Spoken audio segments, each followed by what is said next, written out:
Gotta get him. Gotta get him. So yo, man, viral.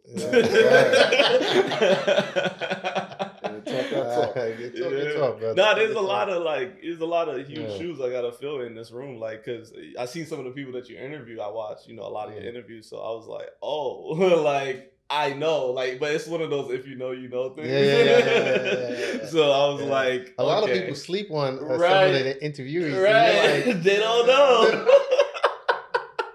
They just do a major thing, and I talked about it.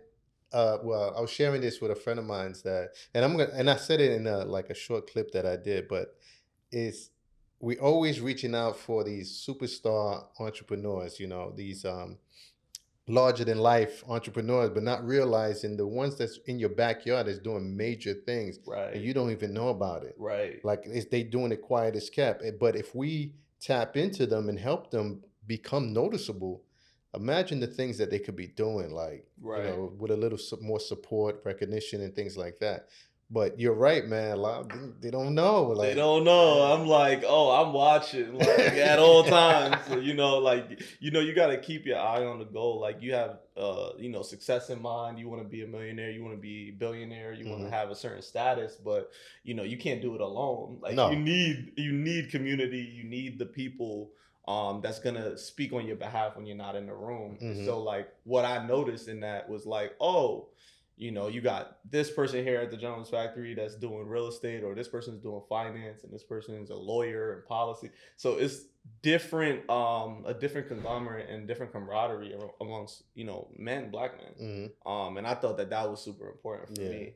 I think the unification is like what's really stood out for me. It's like everybody's in unison, in the sense where everybody's trying to grow and help the other person grow. Yeah. I think that's powerful. Yeah. When you have a group of people, and then we're going to tap into your story, because at your age, at your level of doing things, that's incredible, bro. I appreciate it. Let's get started. Yeah.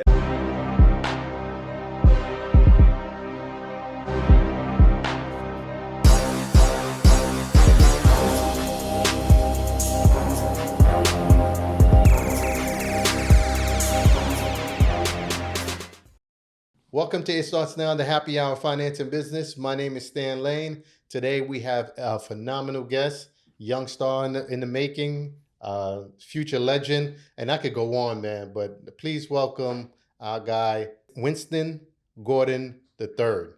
Wow, thanks. Thank you. No, great. Like, I'm really, honored. And it's a pleasure to be here, because I don't do interviews, and I don't I'm very humble, so I don't really speak on my story. But I thought that this was the right time, and I feel like the universe is conspiring for us to win. So I just really wanted to, speak and give some light on, some of my struggles, and be really transparent and about my personal growing up, because I'm raised by a lot of mentors, and I have a consulting firm, and I work in higher education at an Ivy League institution, and so I'm seeing different levels and different layers of life, but I'm going through it very quickly, And you're 26 right now. Yeah. And you touched on a lot of things, from real estate. You touched on education. You touched in so many things that one of the things I want to touch on, because we're going to circle back. You touched on fintech. Man, the list could go on, but from an early age, how did you know that you were going to become an entrepreneur and tap into these different markets and different spaces? Yeah, no, that's great. For me, I think it was in my DNA, because my grandfather owned a restaurant when I was born. And so I kind of grew up in that restaurant with my grandfather and my father.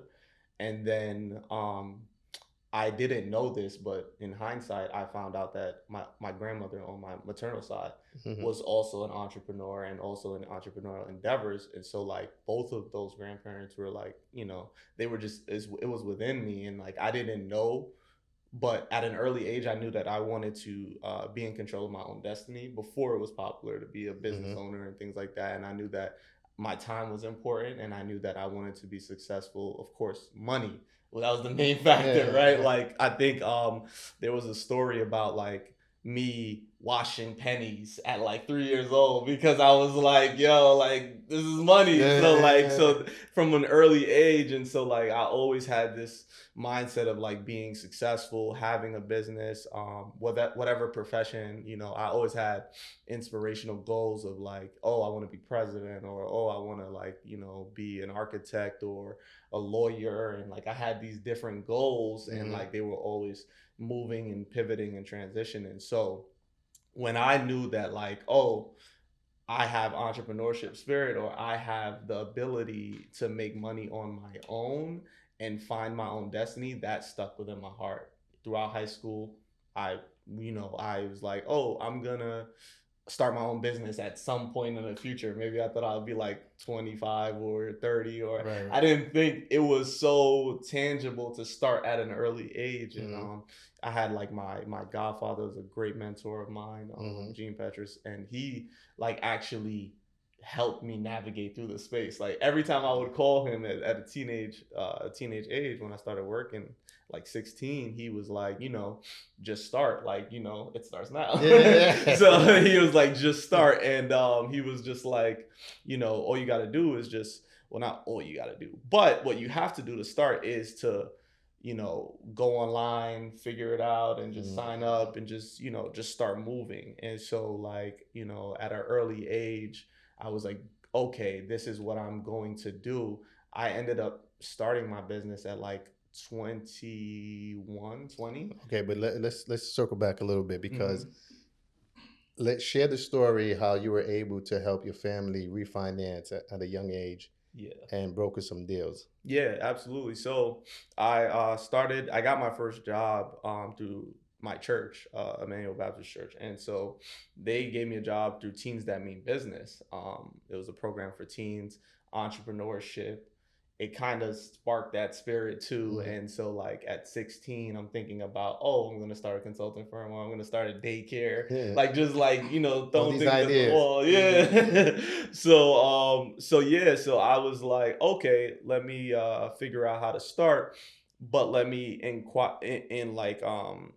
put people in place. So like, once I started working, I said, I was hearing certain terms that maybe I didn't understand about, like, interest rates and mortgage rates and, financial crises. I don't know these things, but I know it affects people that I love. And so like, I decided like, hey, I work with a foreclosure assistant, and I work with a foreclosure manager and as his assistant. And I knew that my job had some type of influence to help our situation financially. So I was always looking at how I can impact people around me in a financial way that will be beneficial for everyone.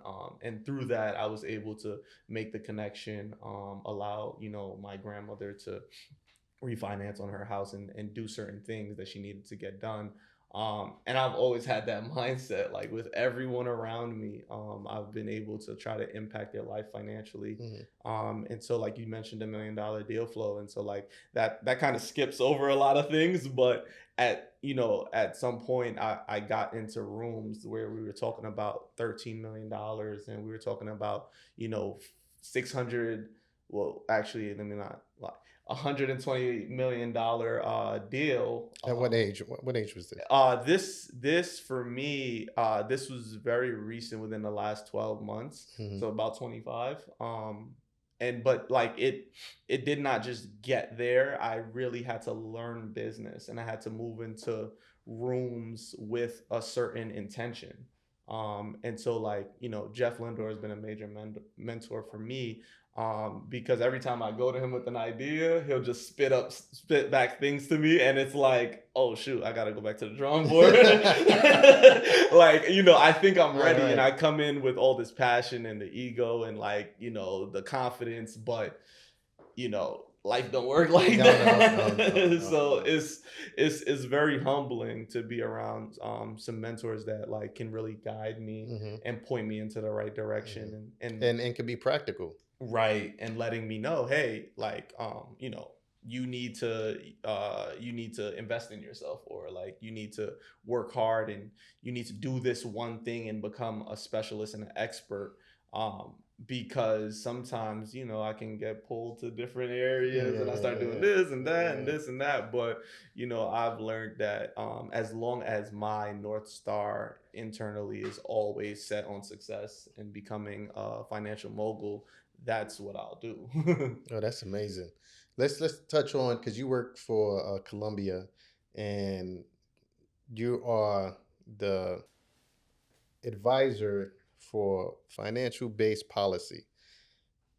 What is financial based policy and why is it important? Yeah, no, super important. So for me, what's important when I have to create certain management techniques or creating policy, it's like I've learned that money and policy go hand in hand. And so when you have money or you're allocated a budget, you have to make sure that the policy behind that budget makes sense. So you have to put it in a system. You have to systematize everything, and you have to make sure that your administration is tight, and that make sure that like you're managing faculty, you're managing students, undergrad, master's, PhD, like, and so everyone has a different need.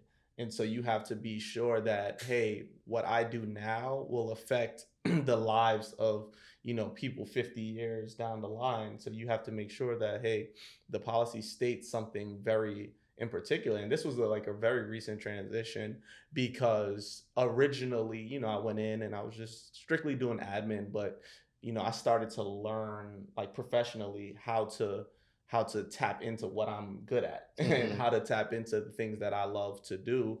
And so that's been a real sweet spot for me. Like, so I have a background in accounting, undergraduate, and then I'm currently in my master's program, about to finish in policy, public policy and administration, specializing in management operations, and that's important. And so I'm gonna align, and that's what I'm doing. I'm aligning my finance and accounting background with policy to help those in the future, like to help people that may not understand how policy works or how to develop policy. And so then I'm using, numbers in order to pair it with policy in order to create a larger ecosystem for everyone. So I do that in everything that I do at work, in my business, Right, right. family, everything. Is that something that you learned from school, or that's something that you learned by being around other entrepreneurs? Yeah, great question. I believe it was both because in school, I did learn about finance, accounting on a technical level. But as I got older, I realized, hey, that there's more to the technicals. Like there's a little bit of interpersonal skills, there's a little bit of growth and development. And honestly, the growth and development that I've gotten at the Gentleman's Factory has been like uh, a major shift and pivot and transition for me because I was now able to understand that these things that I want aren't so far out. Like I have mentors that, like I have a mentor that is the same mentor for Robert Smith, and so like and All so right. that is like what I'm pulling from. I'm pulling from the technical knowledge, but I'm also pulling from my network.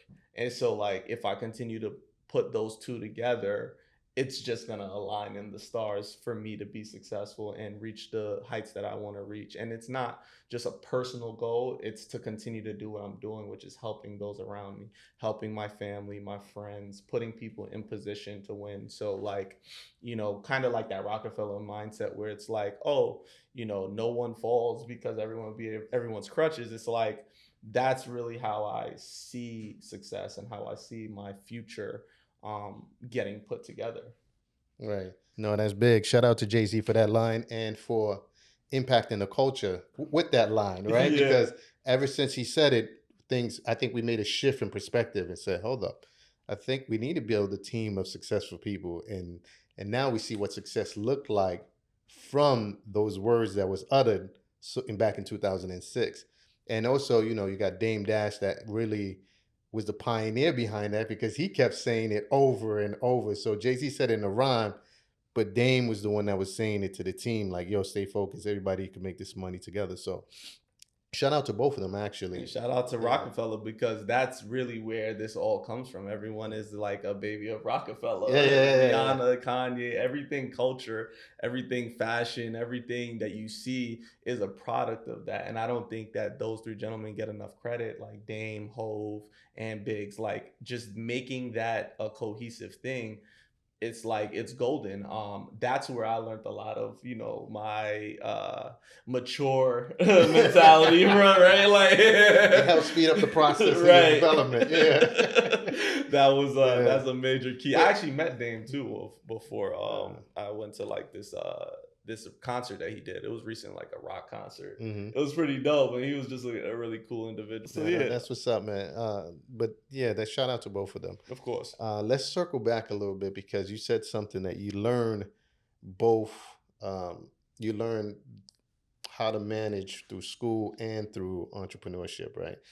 Through mentors and actually seeing people in the process of building their companies and things like that. Do you still think that school? And I was talking to Julius about this. How he mentioned that certain schools retain a status, right? A Hmm. status level, and you're like, okay, that's interesting. Do you think right now with this stage that we're in, that school still is valid, or do you think it's still the indicator of becoming successful? Like back in the days, you have to go to a certain school in order for you to get a certain position and things like that. But now you're telling me it's a combination of both. You have the technical skill set, right? But you don't learn the actual hands-on, right? Right. So do you still think with everything being more leaning towards being hands-on because the information is so accessible, do you think it's still the indicator, or these schools with their status, do they still give off that implication of success status? Yeah. Answer your question. Yes. I think that schools are still very important, just to how we obtain knowledge and knowing. I think Chumbaro said it, like there are certain experts that verify information. And so we do have an excess of information. So it's at our fingertips, but without use of application of that, Hmm. no direction, no compass. So I'm not opposed to people not going to school and like figuring it out in trade school or figuring it out on their own on the fly. But like everyone's not gonna have that success story, right? Right. Like at some point someone has to be a specialist in something, and you're going to need an accountant, or you're going to need an attorney or a medical doctor, you know what I'm saying? Right. So I can't necessarily, with a good conscience, say that hey, school is out the window, because Hmm. these institutions have been around since the 1600. And I think the important factor for me has always been like learning is super important, like Yeah. making sure that you learn. I think Mark Cuban even said that once. He's like, yo, like I don't stop learning, I Yeah, yeah, continue yeah, to yeah, learn yeah. But you got to learn fintech, the right information for that, right, right? from the right For the sources. right And so sources. like it's a pull on both, because you don't necessarily need school to be successful, that's Mhm. proven. But depending on who you are and where you are in your stages, you may need school. Like me, I know I have certain talents and certain skills, but I'm like, well, school is my way, school is my Yeah, vehicle yeah, yeah. to continue to grow. And by which, like, I'm getting my master's, I'm getting my undergraduate degree, and I have no debt. Like, and I think that that's important, Oh, that's especially right huge. now. Let me take that back. That's phenomenal. To be at the scale that you're at Yeah. and not have any debt, phenomenal. Yeah. Yeah. Is Yeah. it? Why is that though? Oh, like, yeah. That's just being from Brooklyn, man. Shout out to East New York. I don't know where you. I got shout out. I lived all over. I lived in Brownsville for a Okay. little while. I lived in Crown Heights and a bunch of places, Yeah. Canarsie. But yeah, it was because I knew early on that I did not want to go into debt. Right. So I went into college with a mindset at 18 saying that I cannot take on debt. And so I didn't take on debt in Yeah, undergrad. right. I Right. still got to, do some campus life for a little while, and then come back and graduate from Brooklyn College. And then continue my master's. And so like I have, some payment plans in terms of how I'm receiving the funds. And Mm-hmm. so like that allowed me to get comfortable asking for like large amounts of money, like asking for $20,000 Yeah. from like, executives. And so like doing that, and then pairing that with working at higher ed has been important. So like again, it's like learning and having the knowledge. It's not just about the school, Mm-hmm. Mm-hmm. because people think, oh, school, but like, hey, if you could get that for free. So I was talking to Smitty earlier, and I was telling him it's not just about the information, but it's closing the gap, Yeah. right? Because the information is out there, and the execution is there. It's closing the gap from the information that you're gathering to the execution and the results that you want. So the closer you get at closing that gap, the more you start to see things open up, and you're like, oh, this is what success looks like. Okay, this is what I want then. So the more we start to close the gap on certain things, I think it'll be very important. But I want to touch back on, you said you feel comfortable asking for money. Is that where you get, is that the startup to fintech and the application that you're starting? Yeah, so that's a great question. The start for me is hard to pinpoint because I got into my business saying I'm going to have a consulting firm. That's Mhm. all I knew, right? Then I started figuring out business continuity, management consultant, pairing certain things together. As I as I made certain connections and got further along, um, I decided that I have this vast network at an early age. And so I need to systematize how to find contracts, how to find deals, how to find money. And so, like, if I'm in the room of $10 million or $100 million, I need to be able to bring people along with me. And so I created my team, people from my high school, my college. I have a software developer who works at Amex.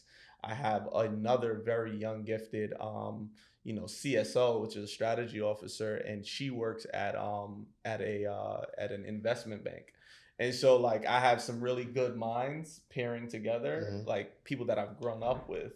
And then I also have the network and the know-how to find the resources. And so then we came together and we started to build out this app and this platform that Mhm. allows for people to go to the app, pair it with an anchor organization like Apple, Microsoft, Google, Tesla. So it's like an integration. Yeah, it's an integration platform, and we had even in the Gentleman's Factory, billionaire Charles Phillips, and he was able to tell us about software development and how important those things are and how important the future is. And so, like when we talk about these things and understand these things at a higher level, we start to see like sometimes it's not about the flashy business. Sometimes it's about the business behind the It scenes seems, yeah. that's making the money and that's really solving a problem, like a Right. real problem. Hmm. Like if the people in the factory work and have these brilliant businesses and these brilliant ideas, they just need certain deal sources and they're getting it, but then there's still that ceiling. There's a glass ceiling. It's invisible. So someone has to take on the armor and go into those rooms and work on their behalf while they're working on their business, Hmm. because you need everyone to succeed. So I noticed and found that because of my network and because of the people that I talk to and deal with, that my true passion is to connect people to money. And so that's what the business does. That's what the platform does. It's merging financials with technology and making sure that the people in our ecosystem are surviving, but not surviving, but thriving in that ecosystem and becoming, realizing their goals, having Hmm. an exit Hmm. strategy. And so that's really what our platform is based on, connecting people to their capacity. And so, we have some trademarks in place, and we're building out software daily. I'm becoming a developer, which is Yeah. crazy. So it's a crazy ride. It's a crazy journey. And I'm just thankful that the people around me have been nothing but supportive and have been candid and honest and like, hey, like this doesn't work, this works. This, Right. Yeah. that's really helpful. Now, now that we have the scope, but what gave you? What was the initiative behind it? Yeah. probably working on my business tirelessly and seeing that I don't have the capacity to be everywhere and I don't have the capacity to do the daily work. Mm, So I need to make sure that I'm not like I'm creating something that I can use and I'm creating something that the entire community can use. So I really learned on like with hands on. That's mm. why it's so important to just get up and start your business and be intentional about what you want to do, because you'll learn on the way, and I haven't stopped learning since I started it in 2017. No, that's amazing. That's Yeah. like really something to really like motivate people. It's more of an aspirational journey that you're on because you're doing it at a big scale at a young age. So the potential, there's no limit for you right now. So there is a possibility that you could exceed a lot further than a lot of the mentors that's feeding all this information into you. Mhm. So you have like such a journey because now you all the things that they feeding into you to grow for you to develop and become this fortitude of success. Now you're gonna have to share it with the world. So that's the other side of it. Like once you start to learn, now it's time to share. So that's it's gonna be an Yeah. interesting journey, and I'm so excited we got an opportunity to meet and talk because now I can watch your trajectory and where you're going with this thing, and I think it's phenomenal, like really inspirational. I want to circle back because we talked about earlier. A friend of mine, we were saying how there's a mind shift that needs to be changed or that needs to be made from we look at things as that's flashy as success, whereas other people that's really successful and really making moves, they're not as flashy. But in our culture, we tend to indicate, or that's the indicator of success by somebody showing something material, and we think like, oh, they got it, Yeah. right? Yeah. But then meanwhile, the people that really got it, right, they're not as flashy, right? They have or whereas what they invest into, right? And we talked about Julius Smitty and I talked about it before. Like the things they invest in may not be the same thing we're capable of investing at a certain level. So whereas they not may not be flashy in cars or things like that, but they probably have a private jet that flies them around. They probably have like a yacht that they get to spend time with their family on vacation, right? Certain things. So we have to change it, our mind shift for like, all right, there's a bigger goal instead of looking at the little things. That's like, and I understand you could take whatever it is, whether if it's small, motivational things, whatever it is to get you going. But once you start going, I think we have to expand our outlook and say, okay, it's far beyond this little flashy thing. There's a lot bigger world out there that we need to tap into. What are your Absolutely. thoughts on that? No, like I have so many thoughts on that because that is my entire life. Like Mm, I'm really under the radar. I don't like try to, put on like a show. I don't try to, I just try to be authentically myself, mhm, and I just try to like walk into rooms and know who I am and know the people that I encourage, touch and aspire to be like as well. And so like it's kind of that concept of like Mark Zuckerberg wears a blue shirt and a black shirt. He has mm, no other clothes. right, right. It's like a mindset. Even you mentioned like private jets. It's like I know we had Ray McGuire here, and he was talking about how he went to like a game, and it was like through a connection, right? And so he was like floor seats at the NBA Finals, right? And so it's like you hear these things, and you're like, whoa! And so like there are people in the room that you'll Right. never know what they have, and so like that's been a key for me, a key factor. Like I look at people and I'm like, wow, people don't even know who this person is, but I know that's my job. I have to connect people to the money. But I look at that as aspirational because now I've been open to so many different things. I have a group of friends that are, making quarter million at private equity firms, and a group of friends that's making over 100,000, and people that are accredited investors. And so learning that, hey, you need not only $1 million in net worth, but you also need a cash flow of like 200,000, 250,000.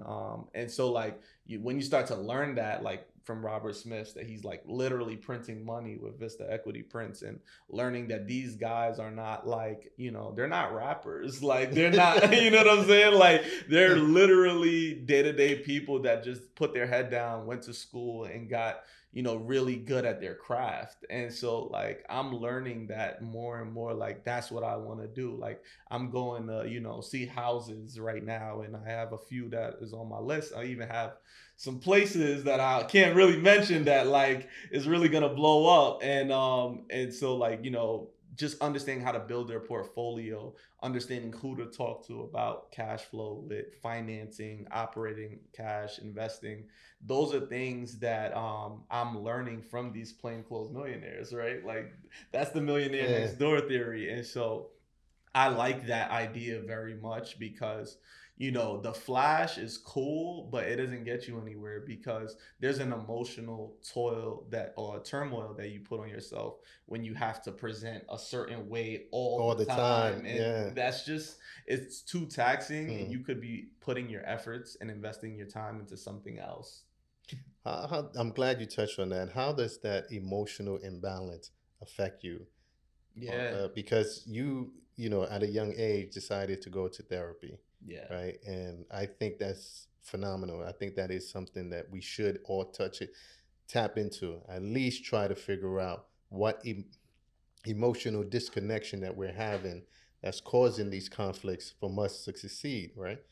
So how has that impacted you, and what was the change that made in you to be able to be vulnerable with yourself and Yeah. other people? Yeah. That's great.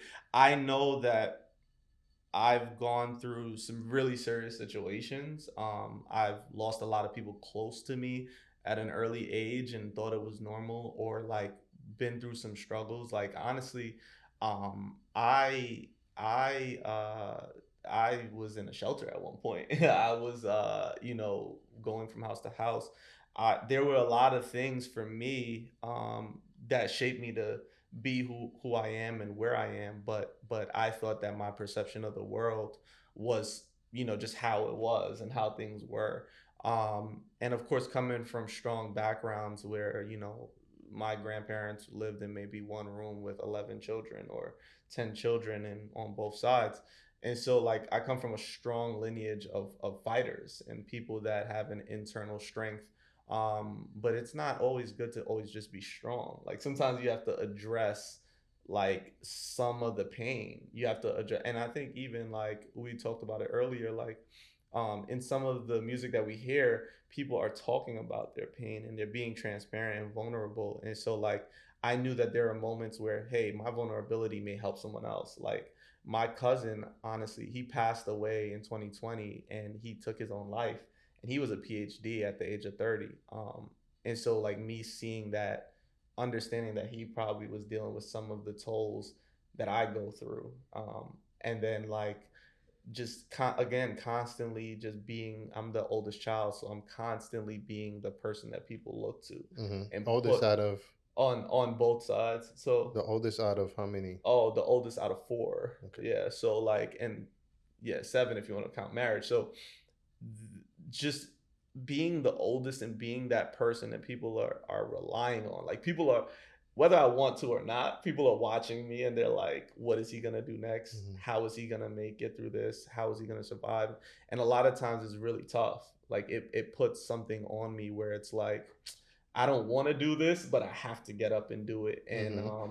And so that's why I've decided to go to therapy, because I don't want to be put in a position where I'm forced to listen to the dark voices or the deep, That shadow. interpersonal. Yeah. Yeah, and it's tough. Like no one said that this was gonna be easy at all. If it was easy, everybody would be able to do it. Exactly. So knowing that it's so tough and it's not gonna get any easier Hmm. and it's gonna continue to get harder, and then knowing the amount of things that I've had to deal with already and like the amount of pain and loss, I'm like, there is absolutely no way that I can do this. Like in order to lead my, my family, my child and my children, and then lead my, my partner, my fiance, and allow for us to be, a real a real moment to see how, how positive a Black family could be, and to show the world that, it's okay to just to be vulnerable. It's okay to just be authentic about some of the things Yeah. that you're going through. Like, you got to rate. The realest quote I heard was, "It's okay to be not okay too." Yeah. And that takes a different self courage. Like, if I knew what I knew about, like, the emotional pulls that I had inside me earlier, I would have addressed them sooner, because it would have helped me professionally. And so that's something that I knew, like, oh, like, this is all connected, like, that Yeah. level of Yeah. just, like, we wonder why other cultures step into the room and they're able to just have their chest out and just say, oh, I deserve this. It's Hmm. because, at an early age, they had the opportunity and privilege to just be, right? To just be freely, to Hmm. just, exist without the pressures of poverty, without the pressures of the world on Yeah. your They back. don't have that many trauma. Yeah. All right. So, and it's not just the trauma of poverty. Poverty. It's not just that, but it's also the trauma of the environment, the trauma of even from your parents or the people that's supposed to be responsible for you. They're unable to express a certain way, and they don't know how to communicate a certain way. And you have to forgive And absolutely, them. because they don't know, Yeah. right? So they don't know, but it trickles down because they're feeding to you their fears and the things that's going in their minds, in their Hmm. heads. So they're Hmm. struggling with that pull too. They're Like, they're human. human, right? So now it's time, like, how do we humanize them and say, it's okay, I do forgive you, but know These that, are yeah, these are these barriers I have to put up to protect my me, internal. right? Your internal thing, because they may not understand that they need help, Right. right? And Yeah. not everybody's willing to be open and face themselves to say, you know what, maybe I need some kind of, talking to myself, Hmm. or this facing myself, Yeah. facing my And demons. that's tough. Like, Oh, when you gotta face yourself, right? Like, yo, Jeff says one of the biggest quotes. He was like, yo, like, Black men be like, yo, I'm on the grind and I'm doing this, that, and this, that. And they're doing that because they don't want to face themselves. Like, a lot of times we talk about money because we rather not talk about ourselves. We rather not talk about where we are right now at the today. stage, yeah, and you got to be comfortable with that. You Yeah. got to say, hey, listen, I'm not where I'm at right now, Hmm. but I'm happy with where I'm going, right? Yeah. You got to be content with where you with yourself at that period, Yeah. but understand that, hey, listen, I'm lost at this moment. Yeah. You got to say it publicly. Listen, I may be lost at this moment, And ask for help. and ask for help. But that doesn't mean that I'm gonna be lost tomorrow, Right. right? Because if I ask for help, and I find the path, or I find the road, then I'm no longer lost. But I Right. have to admit that I'm lost. It's like driving, right? Hmm. If you don't know where you're going, you got to ask for help, right? You got to ask somebody, hey, can you direct me here? Can you Right. direct me there? But as men, yeah, I think it's a cultural thing, but especially as men, we're very prideful. So Hmm. we don't want to face ourselves, but that's the biggest struggle. We don't want to be weak or perceived weak, and Mm. that's something that we struggle with heavily, because sometimes our perceptions of ourselves is not how the world views us, and everyone is human, so there's a human side to everyone, and they'll be able to help you if you know. And I struggle personally with asking for help, because, again, where we come from, it wasn't an option to ask for Right, help. right. But here's the thing, though, right? Hmm. Because you you're learning this early. I learned this later, right? Learning this early, and what made you say, "I need to face myself," or "I need to seek help, counseling," whatever the case may be? What made you say that at an early age to say, something's not right? I need to get better. Yeah. Probably a multitude of things. So between the global pandemic and really having that time to sit down with yourself, between having a child,